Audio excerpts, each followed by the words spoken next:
قرارك دولة فدرالك سوماليا كو آدن حد قدبك دولة إثيوبيا غوفرنمنت سوماليا قولها وزير ده حكومة جمهورية فدرالك سوماليا شركي سيان عادي هاين ساكا oo labada bisha January 2024 uu qabtay una shir gudoominayay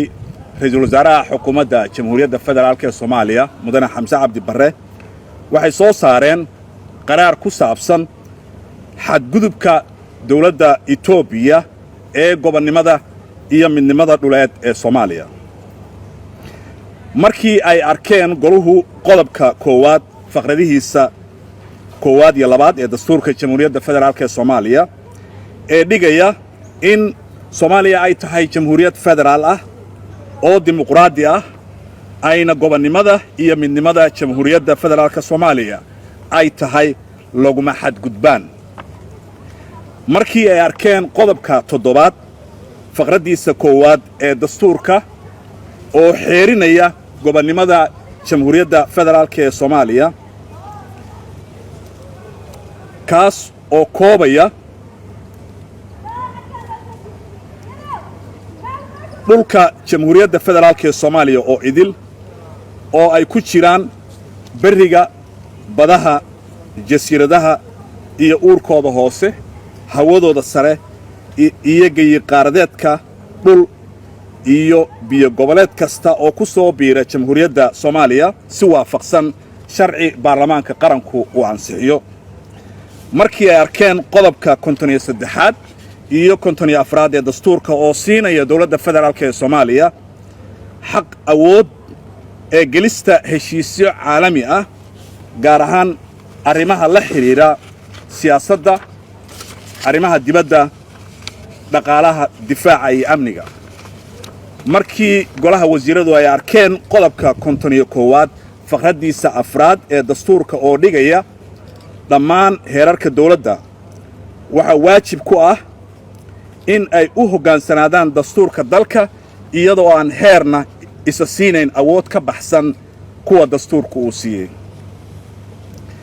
markii ay arkeen golaha wasiiradu qodobka labaad faqradda afraad ee axdiga qaramada midoobay ee ku saabsan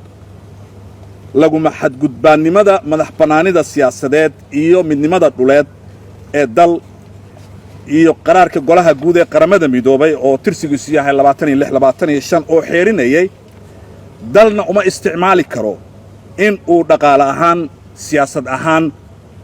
ciidan ahaan iyo ficil kasta oo ku khasbaya dal kale in uu maquuniyo xuquuqdiisa madaxbannaanida si looga faa'iideysto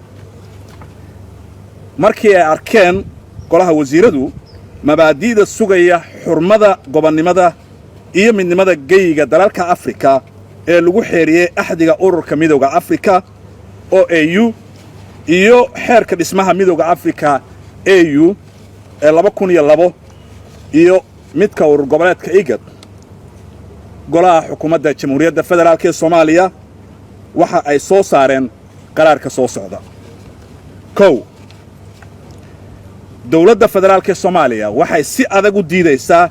isla markaana si cad ay uga soo horjeedaa talaabada guracan ee dawladda federaalka Itoobiya ay ku sheegtay in ay si sharci darro ah heshiis is-afgarad iskaashi iyo wada shaqayn ay kula gashay maamulka Somaliland gobolada waqooyi ee Soomaaliya taariikhdu markay ahayd shalay 1 bisha January 2024 magaalada Addis Ababa sida uu qabo hadaba dastuurka Jamhuuriyadda Federaalka ee Soomaaliya xeerarka dalkeena iyo xeerarka caalamiga ah Somaliland waxa ay tahay qayb kamid ah Jamhuuriyadda Federaalka ee Soomaaliya dawladda federaalka ee Soomaaliya waxay u aragtaa talaabadani mid gardarro ah oo halis gelinaysa daris wanaaga nabad ku wada noolaanshaha iyo xasiloonida gobolka oo markii horeba la daala dhacay dhibaatooyin kala duwan waxayna xadgudub iyo faragelin qaawan ay ku tahay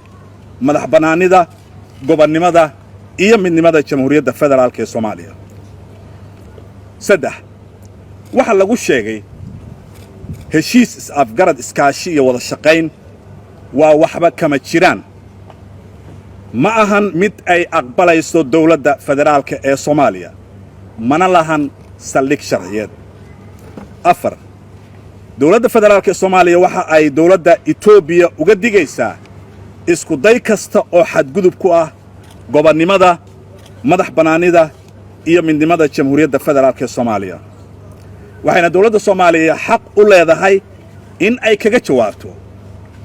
talaabada guracan ee ay qaaday dowladda Itoobiya wadda kasta oo sharci ah. shan dowladda federaalka Soomaaliya waxay ficilka Itoobiya u aqoonsan tahay inuu yahay gardarro iyo duulaan qaawan oo ka dhan ah gobonnimada iyo midnimada dhuleed ee Jamhuuriyadda Federaalka Soomaaliya. dowladda Soomaaliyeed oo haddaba ku tiirsan qodobka lixaad dowladda Soomaaliyeed oo ku tiirsan awoodda shacabkeeda waxay diyaar u tahay waajibna ka saaran yahay difaaca ilaalinta iyo dhowrista gobonnimada sharafka iyo midnimada dhuleed iyo midda bulsho ee dalkeeda. toddobo dowladda Soomaaliya waxay ka dalbanaysaa golaha ammaanka ee qaramada midoobay ururka midowga Afrika ururka iskaashiga islaamka ururka jaamacadda carabta ururka IGAD iyo saaxiibada kale ee daneeya xasiloonida gobolka iyo caalamkaba iyagoo ilaalinaya xeerarkaasi ay ku dhisan yihiin gudanayana waajibaadka loo aasaasay in ay garab istaagaan xaqa dowladda Soomaaliya ee ilaalinta midnimadeeda dhuleed kuna cadaadiyaan dowladda Itoobiya in ay ku soo noqoto xayndaabka shuruucda caalamiga ah. sideed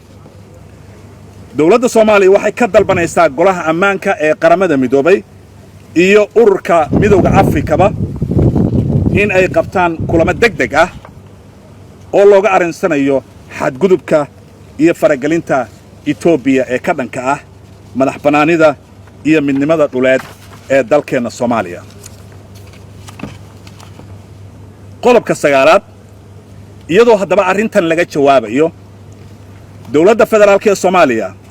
waxay la tashi degdeg ah ugu yeeraysaa safiirkeeda dalka Itoobiya. ugu dambeyntii xukuumadda Jamhuuriyadda Federaalka Soomaaliya waxay soo saaraysaa amarada munaasibka ku ah ilaalinta qarannimadeeda iyo ka hortagga xadgudubyada ka dhanka ah. dhammaan hay'adaha dowladda iyo guud ahaan shacabka Soomaaliyeedna waxaa la farayaa in ay u istaagaan fulintooda. wabillahi tawfiiq aad iyo aad baad mahadsantihiin.